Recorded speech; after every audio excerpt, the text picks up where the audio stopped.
केदारनाथ के कपाट खुले। कोरोना के दौर में पहली बार भक्त कर रहे बाबा के दर्शन। कोरोना की चौथी लहर का खतरा मंडराया। राजस्थान में 155%, एमपी में 132% बढ़े केस। सेंसेक्स रिकॉर्ड 935 अंक टूटा। निफ्टी भी धड़ाम, निवेशकों के डूबे 5 लाख करोड़। और अरविंद केजरीवाल पर आपत्तिजनक बयान को लेकर बीजेपी नेता तेजिंदर पाल सिंह बग्गा गिरफ्तार।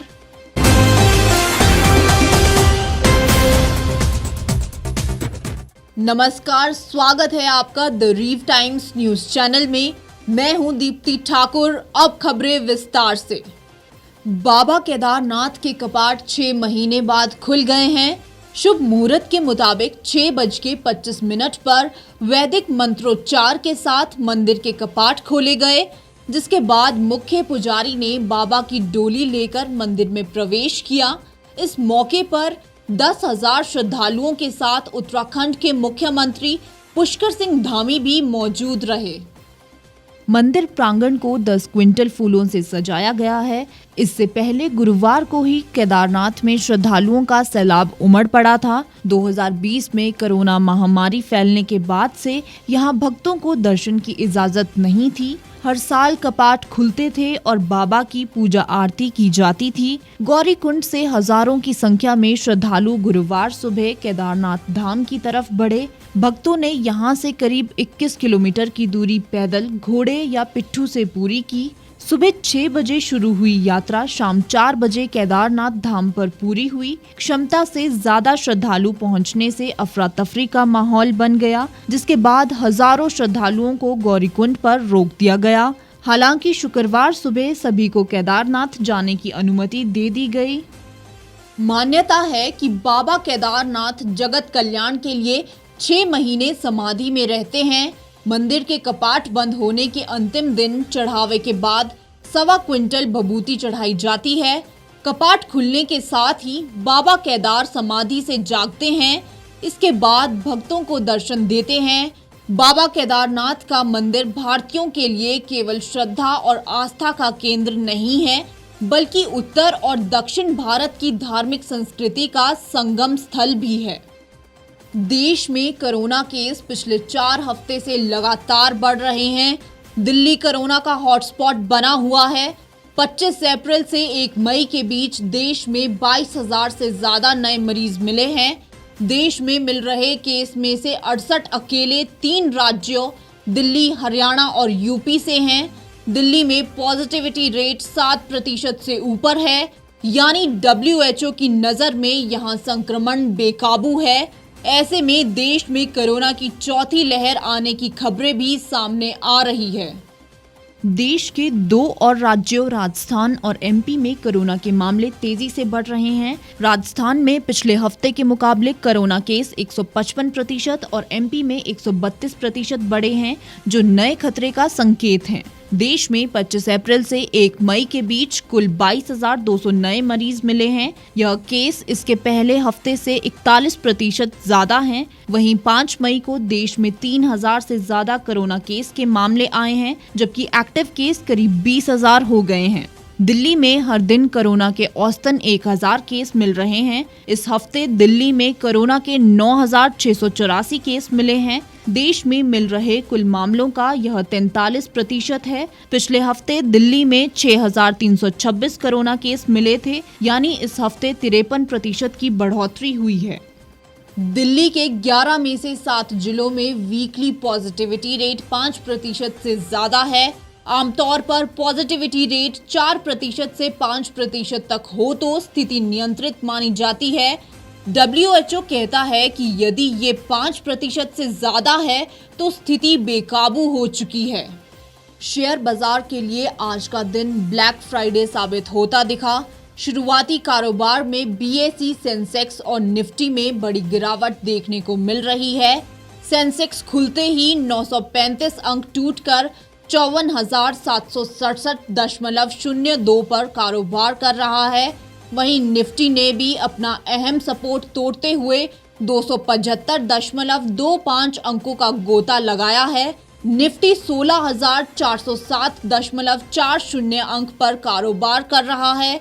सेंसेक्स और निफ्टी में शामिल सभी शेयर बड़ी गिरावट के साथ कारोबार कर रहे हैं।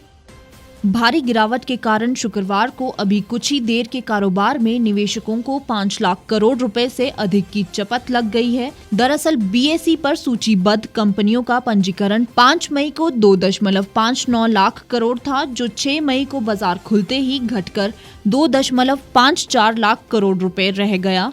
इस तरह निवेशकों को करीब 5 लाख करोड़ रुपए का नुकसान हो गया है। मार्केट एक्सपर्ट्स बता रहे हैं कि अमेरिकी फेड समेत दुनिया भर के केंद्रीय बैंकों द्वारा ब्याज दरों में बढ़ोतरी से बाजार के सेंटीमेंट नकारात्मक हुआ है। इसके साथ ही बढ़ती महंगाई ने बाजार का मूड खराब किया है। चीन की आर्थिक मंदी और यूक्रेन में युद्ध सहित कई संकटों से इस साल वैश्विक बाजार प्रभावित हुए हैं। बीजेपी नेता तेजिंदर पाल सिंह बग्गा को पंजाब पुलिस ने दिल्ली से गिरफ्तार कर लिया है। बग्गा के खिलाफ 1 अप्रैल को एफआईआर दर्ज किया गया था। उस पर भड़काऊ बयान देने, शत्रुता को बढ़ावा देने और आपराधिक धमकी के आरोप को लेकर मामला दर्ज किया गया था।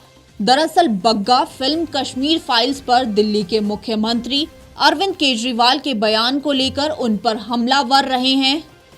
मार्च महीने में कश्मीरी पंडितों के पलायन पर बनी फिल्म द कश्मीर फाइल्स को टैक्स फ्री ना करने को लेकर सीएम केजरीवाल ने विधानसभा में एक बयान दिया था, जिस पर काफी बवाल मचा। इसी पर बग्गा ने ट्वीट करते हुए दिल्ली के सीएम अरविंद केजरीवाल के खिलाफ अपमानजनक टिप्पणी की थी। इससे पहले छत्तीसगढ़ में भी बग्गा के खिलाफ एफआईआर दर्ज हो चुका है, जिसमें बग्गा पर पूर्व प्रधानमंत्री राजीव गांधी के खिलाफ अपमानजनक टिप्पणी करने का आरोप था।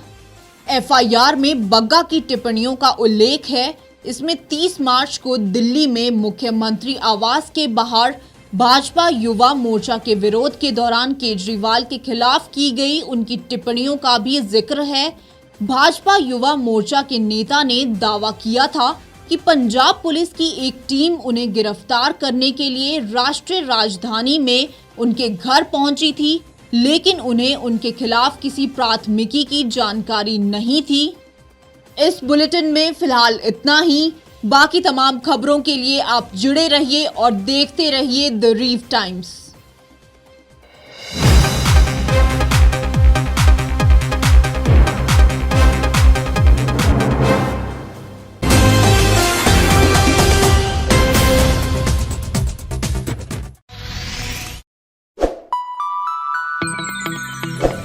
खबरों में बने रहने के लिए सब्सक्राइब करें द रीव टाइम्स, लाइक और शेयर करना ना भूलें। एक छत के नीचे सुविधाओं का अब उठाएं लाभ। रीव ई मार्ट में अब पाएं अपनी रसोई के लिए गुणवत्ता और सस्ते दामों पर राशन सामग्री। दालें हो या हो मसाले, आपका किचन ई मार्ट संभाले। उच्च गुणवत्ता और दामों में बेहतरीन रीव ई मार्ट में पधारें और पाएं अपनी पसंद के सभी उत्पाद, या फिर करें ऑनलाइन ऑर्डर और पाएं घर द्वार पर ही सुविधा। आज ही संपर्क करें फोन नंबर 8219694079 पर, बाईपास रोड, शनान, संजौली, शिमला। गांव की चौपालों से लेकर संसद के गलियारों तक, गृहिणी के चूल्हे से लेकर निवेश और बाजारों तक, किसानों के हाल से लेकर खेत और खलिहानों तक, शिक्षा और स्वास्थ्य से लेकर खेल के मैदानों तक, संसद के प्रधान से लेकर पंचायत के पंच तक, सेंट्रल हॉल से लेकर ग्राम सभा के मंच तक, हर खबर पर रहेगी हमारी पैनी नजर।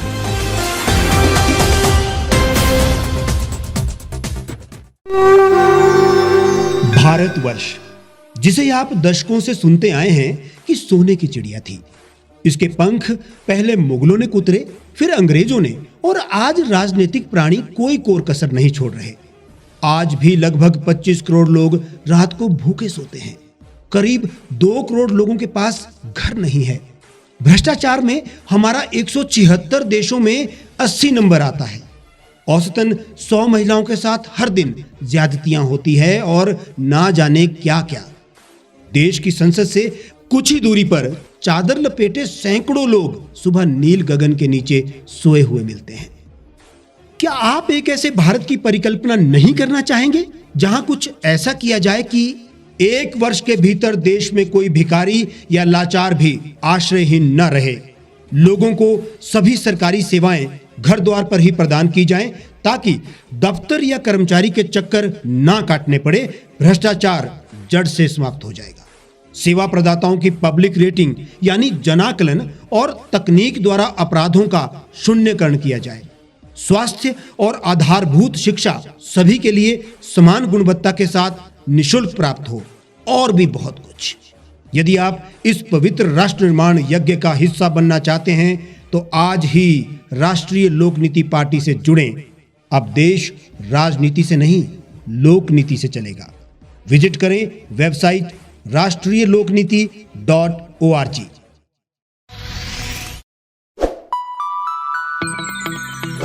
लेटेस्ट खबरों के लिए आप यूं ही देखते रहिए द रीव टाइम्स। लाइक, शेयर और सब्सक्राइब करना ना भूलें।